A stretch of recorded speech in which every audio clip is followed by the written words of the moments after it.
Dokter spesialis kulit dan kelamin sekaligus influencer Dr. Asmi Fadli, SPDV, dikabarkan meninggal dunia.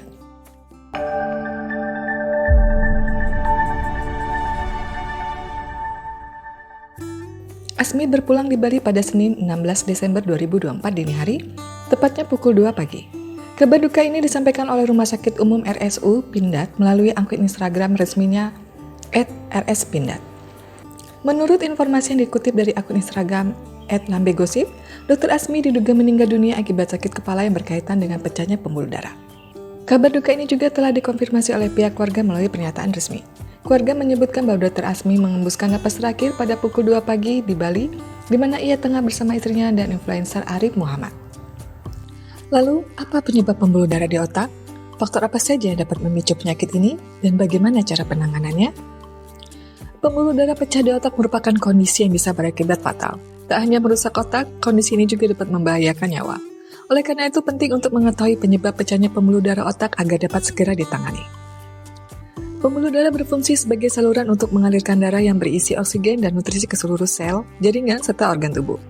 Karena perannya yang begitu penting, sangat berbahaya bila pembuluh darah tidak berfungsi atau bahkan pecah. Pecahnya pembuluh darah bisa terjadi di berbagai bagian tubuh dan salah satunya adalah otak. Jika pembuluh darah pecah di otak, kondisi ini dapat memicu perdarahan otak. Perdarahan ini bisa berakibat fatal karena mengakibatkan pembengkakan otak dan matinya sel otak. Faktor resiko dan penyebab pembuluh darah pecah di otak. Pembuluh darah pecah di otak dapat dialami siapa saja dari segala usia, mulai dari bayi baru lahir hingga lansia. Ada beberapa kondisi yang dapat memicu pecahnya pembuluh darah di otak. Tekanan darah tinggi. Tekanan darah tinggi atau hipertensi yang dialami selama bertahun-tahun bisa menyebabkan dinding pembuluh darah di otak menjadi rapuh. Jika tidak segera diobati, hipertensi bisa menjadi penyebab utama terjadinya perdarahan otak. Gaya hidup tidak sehat. Kebiasaan merokok, konsumsi minuman beralkohol secara berlebihan, dan penggunaan obat-obatan terlarang seperti ganja dan kokain bisa mengakibatkan terganggunya fungsi otak. Tidak hanya mengganggu fungsi otak, senyawa berbahaya yang terkandung di dalam rokok, minuman beralkohol, dan narkoba juga dapat memicu pembuluh darah pecah di otak. Cedera kepala. Cedera kepala adalah salah satu penyebab paling umum terjadinya pembuluh darah pecah di otak pada orang-orang yang berusia di bawah 50 tahun. Cedera di kepala dapat terjadi akibat terjatuh atau kecelakaan lalu lintas. Aneurisma. Aneurisma adalah kondisi ketika terjadi pembesaran pembuluh darah akibat melemahnya dinding pembuluh darah. Jika sudah parah, kondisi ini bisa menyebabkan pembuluh darah pecah di otak dan membuat banyak darah masuk ke otak sehingga menimbulkan stroke. Penyebab melemahnya dinding pembuluh darah disebabkan oleh beberapa faktor seperti tekanan darah tinggi, gaya hidup tidak sehat, dan kelainan pembentukan pembuluh darah otak. Angiopati amiloid. Kondisi ini disebabkan adanya kelainan dinding pembuluh darah akibat penumpukan protein beta amiloid. Angiopati amiloid kerap dialami oleh lansia dan penderita demensia atau penyakit Alzheimer. Kelainan pembuluh darah. Kelainan ini bisa berupa lemahnya pembuluh darah di sekitar otak atau pembuluh darah terlalu besar. Kelainan ini bisa diderita sejak lahir meski jarang terjadi. Gangguan hati. Pada penyakit hati berat, gangguan pada produksi faktor pembukaan darah bisa terjadi. Hal ini dapat meningkatkan resiko terjadinya perdarahan internal di berbagai bagian tubuh, termasuk otak, dan menyebabkan pembuluh darah pecah di otak. Kelainan darah. Kelainan darah atau kelainan pembekuan darah seperti hemofilia dan anemia sel sabit bisa berdampak pada terjadinya penurunan kadar trombosit darah dan pembekuan darah. Jika tidak segera diobati, seiring berjalannya waktu, kondisi ini juga bisa menyebabkan pembuluh darah pecah di otak. Selain beberapa penyebab yang telah dijelaskan, ada pula faktor risiko lain yang bisa meningkatkan kemungkinan terjadinya pembuluh darah pecah di otak, yaitu adanya tumor otak dan efek samping obat pengencer darah. Gejala pembuluh darah pecah di otak. Gejala pecahnya pembuluh darah pecah di otak bisa berbeda-beda pada tiap penderitanya. Meski begitu, ada beberapa gejala yang umumnya terjadi jika seseorang mengalami pembuluh darah pecah di otak.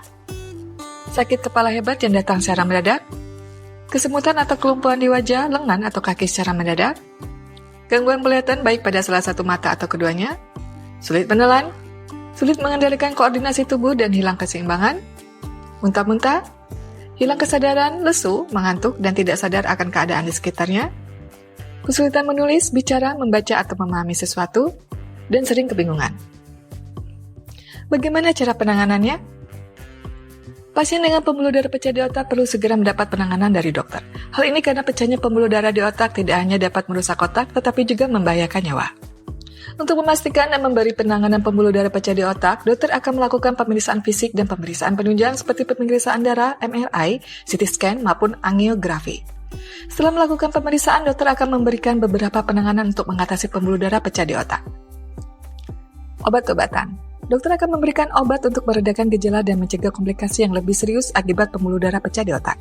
Jenis obat-obatan berupa obat antihipertensi, obat anti nyeri, dan obat anti kejang. Operasi pemasangan shunt. Pembuluh darah pecah di otak bisa menyebabkan perdarahan pada otak. Ketika terjadi, kondisi ini dapat memicu penumpukan cairan yang bisa meningkatkan tekanan di otak, bahkan menyebabkan kerusakan di jaringan otak yang dikenal dengan hidrosefalus. Nah, salah satu cara untuk menangani hidrosefalus adalah dengan memasang selang khusus atau shunt di dalam kepala. Tujuannya adalah untuk mengeluarkan dan mengalirkan cairan otak ke rongga perut agar mudah terserap ke dalam aliran darah. Craniotomy. Selain dengan pemasangan shunt, perdarahan dan pembengkakan pada otak akibat pembuluh darah pecah juga bisa diatasi dengan melakukan operasi craniotomy. Melalui operasi ini, dokter akan membuat sayatan di kulit kepala pasien dan melubangi tengkorak dengan alat bor khusus untuk memperbaiki atau mengangkat pembuluh darah otak yang pecah. Pembuluh darah pecah di otak bisa dicegah jika Anda mengetahui faktor resiko apa yang memiliki dan melakukan pengobatan sejak dini. Untuk mencegah terjadinya kondisi medis atau penyakit yang bisa memicu pembuluh darah pecah di otak, disarankan untuk menghentikan kebiasaan buruk seperti berhenti merokok atau mengkonsumsi minuman beralkohol secara berlebihan. Selain itu, menerapkan pola hidup sehat juga penting dilakukan, yaitu dengan konsumsi makanan bergizi seimbang dan olahraga secara rutin setidaknya 30 menit setiap hari. Jenazah Dr. Azmi dimakamkan di Taman Makam Pahlawan Cikutra, Bandung, Jawa Barat pada Selasa 17 Desember 2024. Ia meninggalkan seorang istri dan 2 anak yang masih kecil. Semoga Allah Subhanahu wa Ta'ala memberi ketabahan kepada rekan dan keluarga yang ditinggalkan.